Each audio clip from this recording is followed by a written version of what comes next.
She paved the way for me, for Christian, for Sadie, for all of us to see ourselves on screen. There's not a lot of Mexican American representation, and she was one of the first. And her attitude, her humility, her womanhood, everything about her, apart from the series, has been such an inspiration.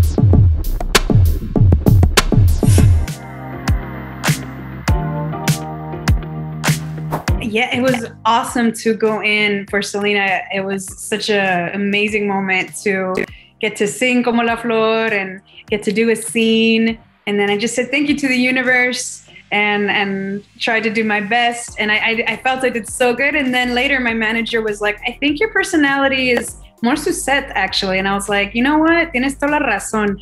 So I then went in for Suzette, and it was just beautiful to see two amazing Latinas that had their own strong identities, you know, Selena being someone that we know very much, and then Suzette being the chingona that we know very well. It's beautiful that I got to see and feel, you know, I'm not auditioning for a maid. I'm now auditioning for Selena, for Suzette. And it was an incredible blessing to go from both of them to find who I was going to contribute to. And whoever I was going to be, I was just so excited to be a part of Selena's series and her legacy.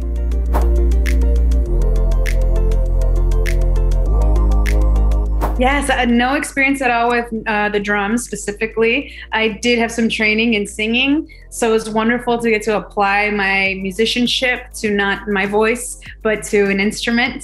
I got to rehearse. Well, I was given lessons from production Monday and Friday for an hour, so I would rehearse before the rehearsal and then rehearse every day, day and night for 30 minutes, because originally we were going to film 3 weeks out.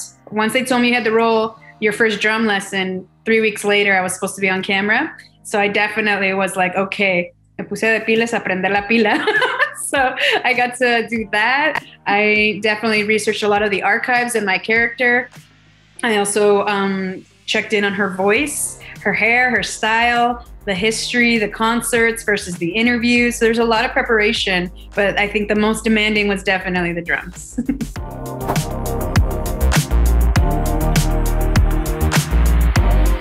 Well, because I was such a huge fan growing up of Selena, I was a fan before the movie came out. I watched her in Siempre en Domingo y Sábado Gigante. We were watching her, you know, really early on when she was more Tejano and her star kept rising. So I knew a lot about her, and with all the wonderful Selena fan accounts, I definitely had a lot of information.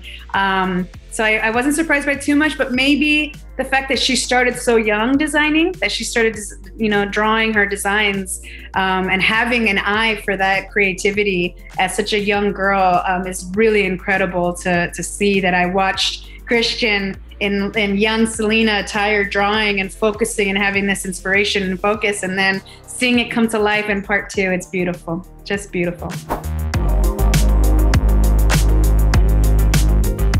I think you're going to discover more of her personal life in a way that was the time of the 90s, you know, and also being a successful family act that was on the road, and how do they handle their personal life and their success in this unique experience of a family, you know, each adult now, because they're kids and now they become adults in part two, they're all navigating how to balance it all. So I think we're going to get a couple surprises on how everybody handles it, and how amazing it is to get to be Selena's sibling, sister, support her always, and so also just maintain life, maintain as much normalcy as possible, and how that's hard for anybody, right? So it's awesome to get to see Suzette and her siblings in this way, when we know everything from all the signature Selena looks and Selena time of the 90s. So what was going on behind the scenes in some kind of way was really cool. Another day in the life of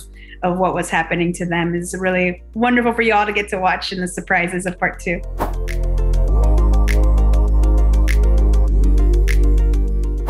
Selena means so much to me. She has been my inspiration since I was a little girl. She has been a kind of role model for me. She paved the way for me, for Christian, for Sadie, for all of us to see ourselves on screen. There's not a lot of Mexican American representation, and she was one of the first.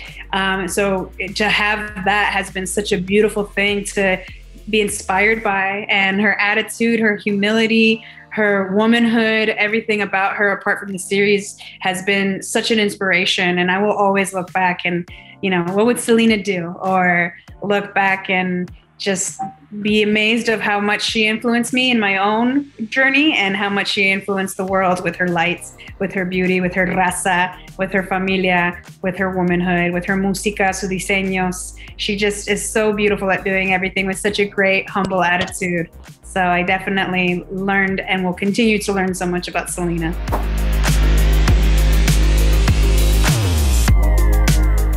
That meant a dream come true, to be on a set where it was 90% Latino, 95, and it was just everyone is speaking in Spanish and English, abrazando before COVID.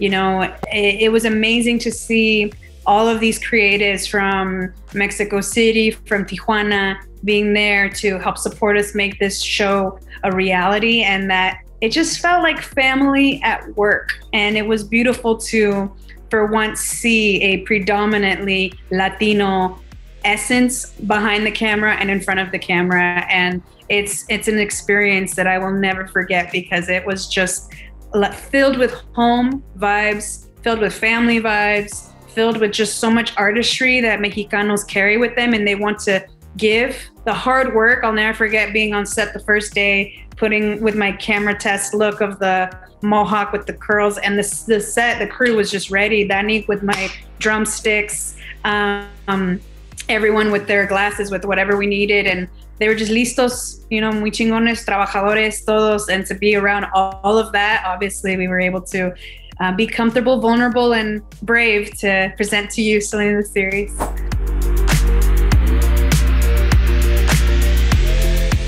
We can expect adulthood and how we navigate through success as she becomes the #1 Latin successful woman of all time. So it's gonna be very, very exciting to see all that comes with that.